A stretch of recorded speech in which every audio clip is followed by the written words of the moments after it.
નમસ્કાર વિદ્યાર્થી મિત્રો, અલ્ફા વિદ્યા સંકુલ વતી આપનું હાર્દિક સ્વાગત છે. વિદ્યાર્થી મિત્રો, આઈએમપી પેપર સેટના ઘણા બધા પ્રશ્નો આપણે સોલ્વ કરી ચૂક્યા છીએ. તેમાંનો જે એક હેતુલક્ષી અત્યારે સોલ્વ કરી રહ્યા છીએ. વાંચીએ પ્રશ્ન શું છે. લડોયા ભાગોની પરિસ્થિતિમાં કયો અંતઃસ્ત્રાવ સ્ત્રાવ થાય છે? હવે લડોયા ભાગોની પરિસ્થિતિ એનો મતલબ કે ફૂલ ઇમરજન્સીમાં જરૂર છે ત્યારે કયા અંતઃસ્ત્રાવનો સ્ત્રાવ થશે? તો કે મૂત્રપિંડની ઉપર આવેલી એડ્રીનાલ ગ્રંથિ. કઈ ગ્રંથિ? એડ્રીનાલ ગ્રંથિ, જેમાંથી ઉત્પન્ન થતો એડ્રીનાલિન અંતઃસ્ત્રાવ.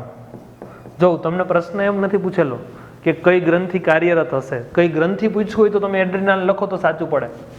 તમને એવું પૂછ્યું છે કે કયો અંતઃસ્ત્રાવ, તો અંતઃસ્ત્રાવનું નામ લખવું ફરજિયાત છે. આ અંતઃસ્ત્રાવ છે એડ્રીનાલિન અંતઃસ્ત્રાવ, જેનું સ્થાન તમે બાજુમાં આપેલી મસ્ત મજાની ડાયાગ્રામની અંદર જોઈ શકો છો.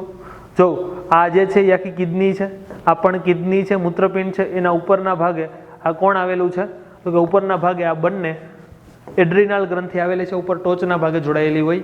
ઓકે, પ્રશ્ન ફરી એકવાર વાંચીએ. લડોયા ભાગોની પરિસ્થિતિ, ફૂલ ઇમરજન્સી છે. જંગલમાં તમે મોજ મજાથી હાયલા જાવ છો, અચાનક તમારી પાછળ સિંહ આવી ગયો, તો આ ટાઈમે આપણે ભાગીએ, દોડીએ, જે કંઈ પણ કરીએ તો એ લડોયા ભાગોની પરિસ્થિતિ થઈ. આ સમય દરમિયાન કયો અંતઃસ્ત્રાવ કાર્યરત હતો? તો કે એડ્રીનાલિન અંતઃસ્ત્રાવ કાર્યરત હતો. અને કાર્યરત રાખવા માટે કઈ ગ્રંથિ હતી? તો કે એડ્રીનાલિન ગ્રંથિ. ઓકે, ગ્રંથિ પૂછી છે તો એડ્રીનાલિન, અને સ્ત્રાવ પૂછ્યો છે કે અંતઃસ્ત્રાવનું, તો એમાં આપણે લખશું એડ્રીનાલિન. ગ્રંથિ પૂછી તો એડ્રીનાલ. થેન્ક યુ, આભાર.